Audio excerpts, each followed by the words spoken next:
Hello and welcome to Lower Merion Libraries Online. On this show, we'll share some great videos featuring fun summer crafts, weird science, and a fun drawing. Let's go! All Lower Merion libraries are open this summer and ready, as always, to offer some great programs. And be sure to check out our website at lmls.org for a whole suite of apps and websites with links to a huge variety of content. But for now, it's on to the videos. Mr. Laurent from Ludington Library starts us off with 2 fun drawing lessons. Grab your markers and notebooks. What's up, everybody? It's Laurent from the Ludington Library for your quick Friday doodle. Today we are going to make a superhero apple. All right, so we're going to start here. We're going to make a little loop down. Okay, very important. This is going to be the top of the apple, like that. Where this little ink blot is, we're going to come across, and that looks terrible, but we're going to add a little more ink to it. All right, and there's the shape of the apple. So what comes out here is the stem, like so.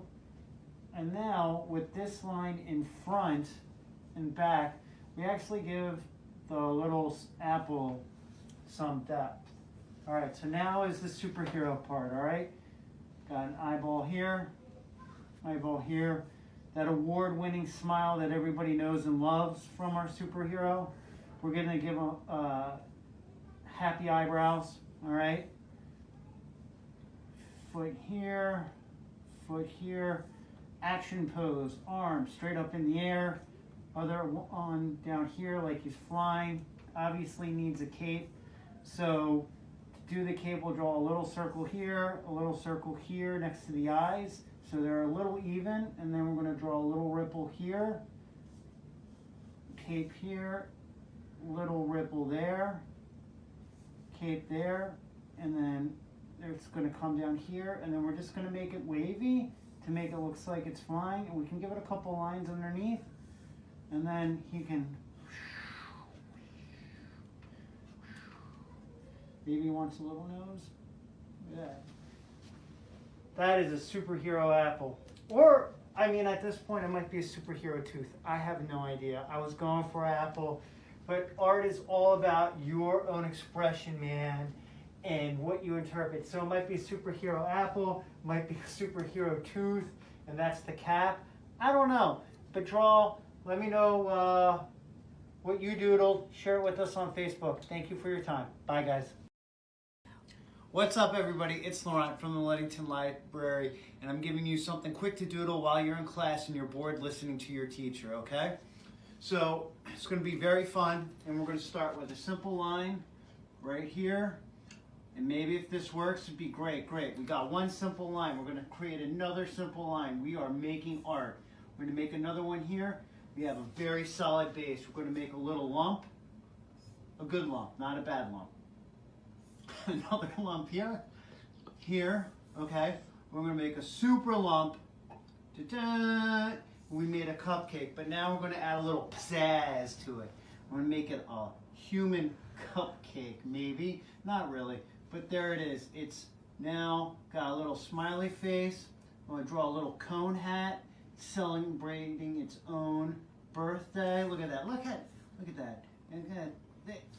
I don't know why, but to me, he's got really sad eyes, so we're going to give him like eyebrows that are going up because he's so surprised. And there you go. So then you can, give it a little pizzazz here. But there you go. There's your art. There's your cupcake. Knock it out of the park. Very happy cupcake, not a sad one. All right, bye guys. You can find these videos and lots of other great videos on the Library System's YouTube channel. Just visit lmls.org and click on the Programs on YouTube button. Well, we have to take a break, but stay tuned. There's lots more to come here on Lower Merion Libraries Online. We'll be back after this.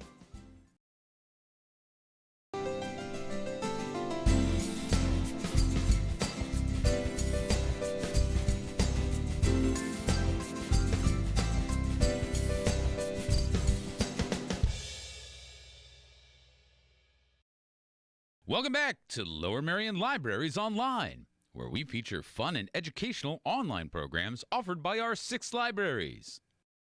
Are you logging your summer reading with your favorite Lower Merion library? Our summer reading program, Oceans of Possibilities, is in full swing. Be sure to visit lmls.org to log your reading and earn badges and rewards.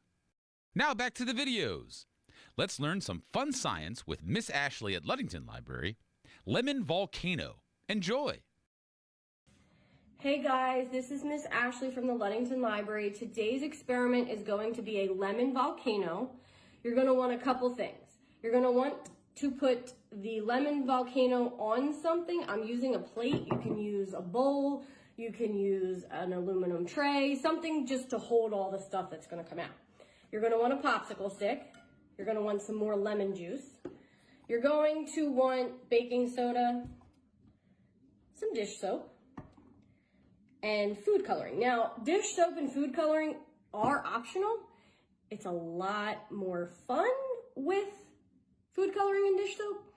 So, the adults need to cut the top of the lemon. I also cut the bottom just a little bit to show that it needs to stand upright. And then the first step is to get your popsicle stick and jam it inside the lemon. Now you're gonna wanna, it'll make juice, and you just kind of wanna make a cavity. So I started it and everything. So let the juice sit there.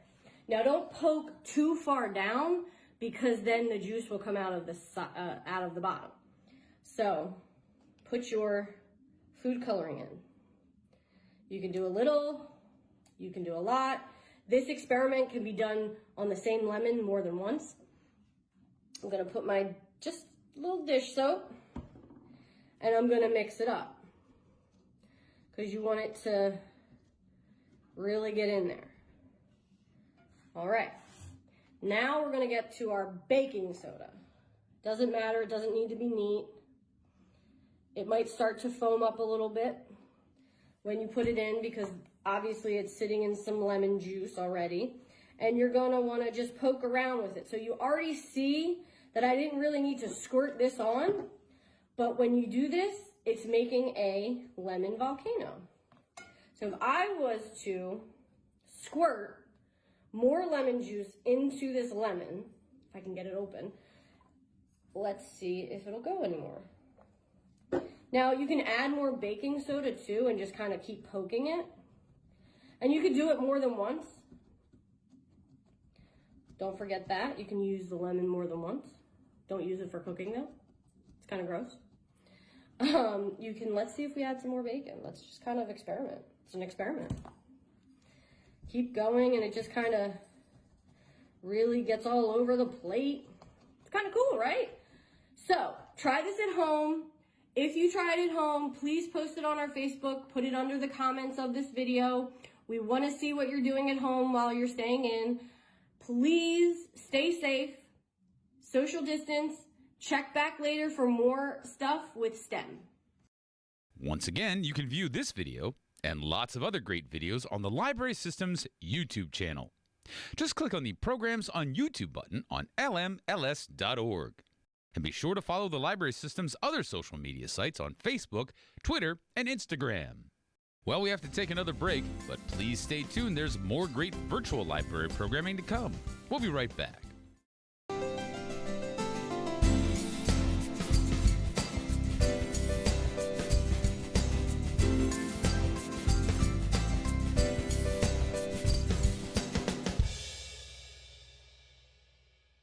Welcome back to Lower Merion Libraries Online, where we featured some fun drawings and weird science, and now we close this month with our final video from Miss Melody at Ludington Library, who shares a fun summer craft. Enjoy!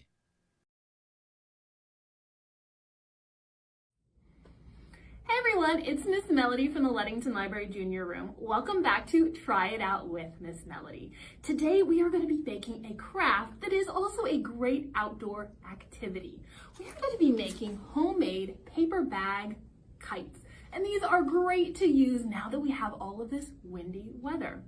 When you are using your kite, you're also going to need to be a little bit active.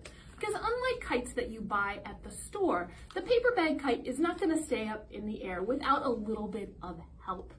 As you're using the kite, you're going to need to run around and some air is going to get trapped inside your bag and keep it up in the air. But once you stop moving, it won't stay up for very long. So paper bag kites are good to use in the backyard or at the park, someplace you have a lot of space to move around and see it fly through the air. You're going to need a few materials to make these paper bag kites. The first one is a small paper bag, like the kind you would use maybe to pack a lunch. Not a huge one like you would use to go to the grocery store, just a small bag. You're also going to need some string or yarn and a large popsicle stick or craft stick to make your kite's handle. You will need a hole punch and some scissors. Then you will need some type of art supplies, because if you just left your bag looking like this, your kite would not be very exciting. On this bag, I had some different kinds of painter's tape in other colors, so I made a design using painter's tape. You can also use washi tape or stickers that you put all over your bag. You can also use crayons, markers, colored pencils, even paint if you allow it to dry before putting together the rest of the kite. So whatever you would like to make your bag colorful. I think today I'm probably just going to use markers on my second kite here. Also, you're going to want some streamers. Streamers are going to go behind your kite and make it look super cool. So I have 2 colors of streamers today. And you're going to need some tape to attach the streamers on there. If you don't have streamers, you can use ribbons or more yarn to kind of create a tail for your kite. The first thing that we are going to do is decorate our bag. So you can take whatever kind of art supplies you like. I'm kind of flatten this down to make it a little easier to decorate. I'm going to use my markers and create a design on my paper bag, and I will show you what it looks like in just a moment.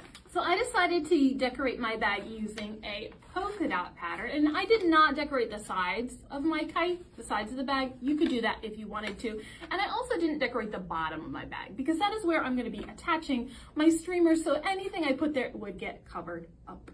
Now I'm ready to poke some holes in my bag to attach the string. I'm going to be using my hole punch to do that. I'm also going to be using a little bit of my tape because paper bags are not very strong, and when you are pulling them through the air and the wind catches them, it could be very easy for your bag to rip, and I don't want mine to do that. So either using regular tape or maybe some painter's tape. What I'm going to do is put a little bit in each of the corners near the open side of the bag, which is where I'm going to poke my holes. So I'm going to put just little pieces kind of to make a square. So there'll be tape all around where I punch my hole, and then less likely to rip when I'm running around with my kite. You can do this if you would like to. You don't have to. It just helps to make your kite a little more strong and less likely to rip as you're using it. So now I have tape in each of my 4 corners at the open end of the bag. Once I've done that, I'm going to take out my hole punch, and I'm going to punch a hole right in the middle of those sections of tape. So just like this. 1, 2, 3, and 4. So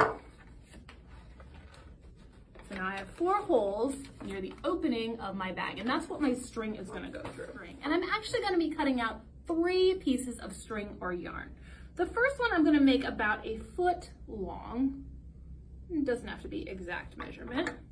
And I'm going to cut another one that is about the same length. I'm going to line it up, create 2 pieces of string that are about 12 inches or 1 foot long.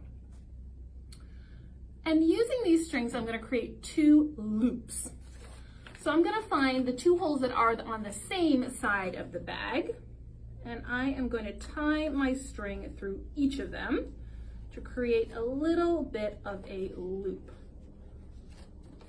So I've tied there. You can see as you're tying this, this is why you might want to use some tape, because as you're tying this yarn or string, it is going to pull a little bit against the bag. There we go.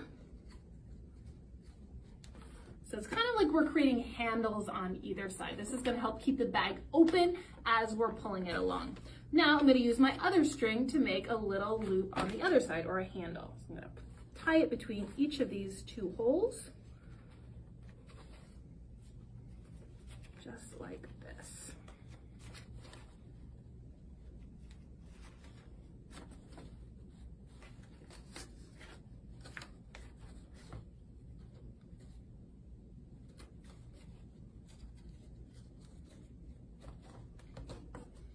So I have my two handles, or my two loops, and now I'm going to need a third piece of string to tie my loops together so that my kite will be able to be pulled behind me as I'm running. I want this to be a little bit longer, so I'm going to make it about maybe 2 to 3 feet. It doesn't have to be super long, and you can always kind of roll it up on your handle if you find it is too long for you. If younger children with little shorter arms, you probably do not need quite as much string. So I'm going to take my two handles here, I'm going to take the end of my yarn, tie it nice and tightly so those two strings are connected together, just like this. I'm going to use my scissors to trim off the edge right there. Then I'm going to take my other end of my yarn and I'm going to tie it to my popsicle stick or my craft stick. I'm going to use this red one, I think. So I'm just gonna tie it around my craft stick, nice and tightly. Probably want to double knot it so that it won't come undone. And you might need to also trim the yarn when you're done with that as well.